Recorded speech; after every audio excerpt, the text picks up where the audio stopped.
कहते हैं युवा किसी भी देश का भविष्य होते हैं, लेकिन अगर उसी भविष्य को सालों तक सिर्फ इंतजार मिले, परीक्षा हो तो विवाद, रिजल्ट आए तो सवाल, भर्ती निकले तो कोर्ट और नौकरी मिले ही नहीं, तो फिर आखिर भविष्य बनता कैसे है? दोस्तों, झारखंड में यही सवाल कई दिनों से हजारों छात्र पूछ रहे हैं।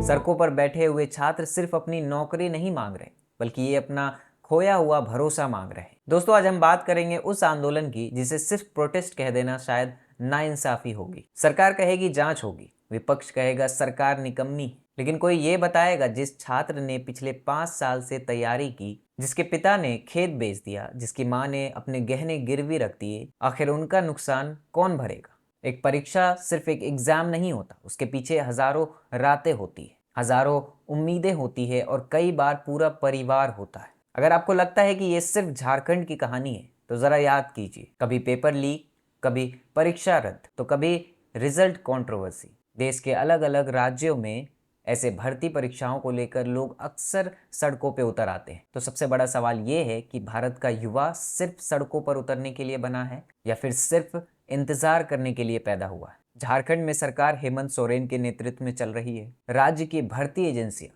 राज्य का प्रशासन और युवाओं का भविष्य, इन सब की जिम्मेदारी राज्य सरकार पर ही होती है। अगर छात्र महीनों तक सड़क पर बैठने के लिए मजबूर है, तो सरकार का पहला काम ये होना चाहिए कि सिर्फ बयान देना नहीं, बल्कि जांच में ट्रांसपेरेंसी हो, एक क्लियर टाइमलाइन हो और भरोसा बहाल हो। क्योंकि लोकतंत्र में जनता का भरोसा खोना किसी भी सरकार की सबसे बड़ी असफलता होती है।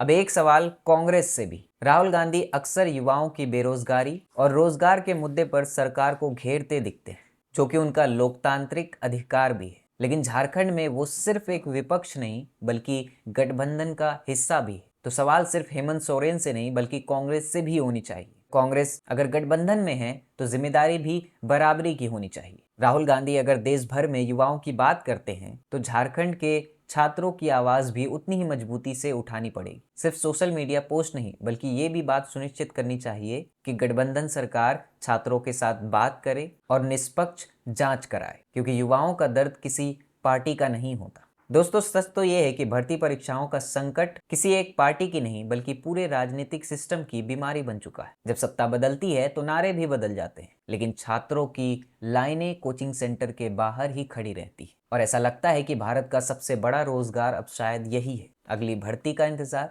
पहले नोटिफिकेशन का इंतजार, फिर एडमिट कार्ड, फिर रिजल्ट का, फिर कोर्ट का और फिर उम्र निकल जाने का। वाह, क्या शानदार करियर प्लान है। सवाल सिर्फ गुस्से का नहीं है, बल्कि समाधान भी चाहिए। सरकारें आती है, सरकारें जाती है, लेकिन एक छात्र की उम्र वापस नहीं लौटती, एक खोया हुआ अवसर यानी मौका वापस नहीं आता। इसलिए यह आंदोलन सिर्फ झारखंड का नहीं, बल्कि पूरे देश के हर उस युवा का है जो मेहनत करता है, लेकिन सिस्टम पर भरोसा करने से अब भी डरता है। अगर सत्ता में बैठे लोग सचमुच युवाओं को देश का भविष्य मानते हैं, तो अब भाषण नहीं, फैसले चाहिए।